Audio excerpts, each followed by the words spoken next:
Friends, आज हम लोग बात करेंगे क्लास ट्वेल्थ प्रैक्टिकल एग्ज़ाम जिनका छूट गया था किसी वजह से। तो एक बार डेट आई थी कि जो बच्चों का छूट गया है वो दोबारा इस सेंटर पे जाके अपना इस सब्जेक्ट का प्रैक्टिकल एग्ज़ाम दे लें।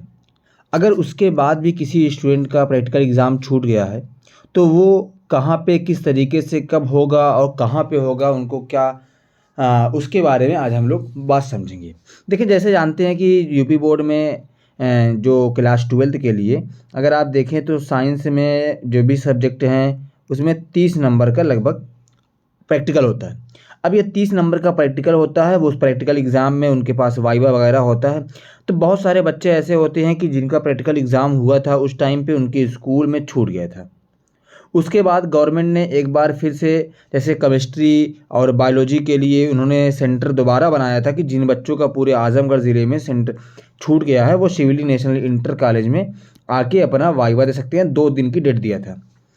अगर उसमें भी किसी का छूट गया है तो उसके लिए अभी एक आखिरी मौका है। अगर आपने का प्रैक्टिकल एग्ज़ाम किसी भी जानने वाले का छूटा हुआ है तो आप उनको बताएं कि छूटी परीक्षार्थियों का प्रयोगात्मक परीक्षाएं 5 व 6 अप्रैल को होगी। कब होगी? 5 और 6 अप्रैल को। उसके बारे में थोड़ा समझ लेते हैं कहाँ क्या चीज़ें हैं। देखो, छूटे परीक्षार्थियों के लिए प्रयोगात्मक परीक्षा की तिथियां यूपी बोर्ड ने घोषित कर दी है। 5 और 6 अप्रैल को प्रयोगात्मक परीक्षा का आयोजन होगा। यह परीक्षा सीसीटीवी कैमरे की निगरानी में होगी।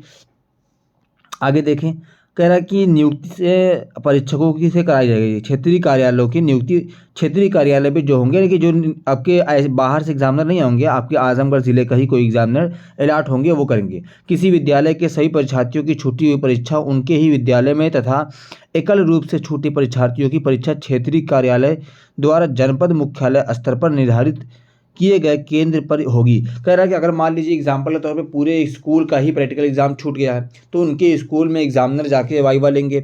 अगर आपके पर्सनली एक आध दो लोगों को छुट्टी होगी तो आप अपने कॉलेज में जाके इस बात को बताएं कि हमारा जो प्रैक्टिकल एग्ज़ाम है वो छूट गया है, या आप डीआईएस ऑफिस में जाके वहाँ पे इन्फॉर्म कर दीजिए तो डीआईएस ऑफिस में आपका एक रिकॉर्ड हो जाएगा।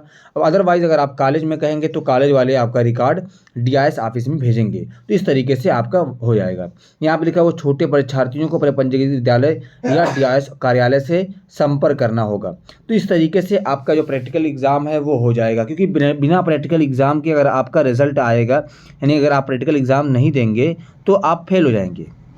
यानी कि 30 नंबर का प्रैक्टिकल एग्ज़ाम है वो लाना ज़रूरी है। अगर आप 30 नंबर का आता है उससे परसेंटेज भी बढ़ जाता है आपका और आप पास भी हो जाते हैं। तो इसलिए प्रैक्टिकल एग्ज़ाम बहुत ज़रूरी है। अगर आपके जानने वालों में से किसी का भी प्रैक्टिकल एग्ज़ाम छूट गया होगा, किसी भी सब्जेक्ट का प्रैक्टिकल एग्ज़ाम क्लास ट्वेल्थ का, तो वो हर हाल में उसको बताएं और उससे कह दें कि वो अपने कॉलेज में जाके, या अगर आप कॉलेज में नहीं जा पाते हैं, कॉलेज वाले तैयार नहीं होते हैं किसी वजह से, तो आप डीआईएस ऑफिस में जाके संपर्क कर लें।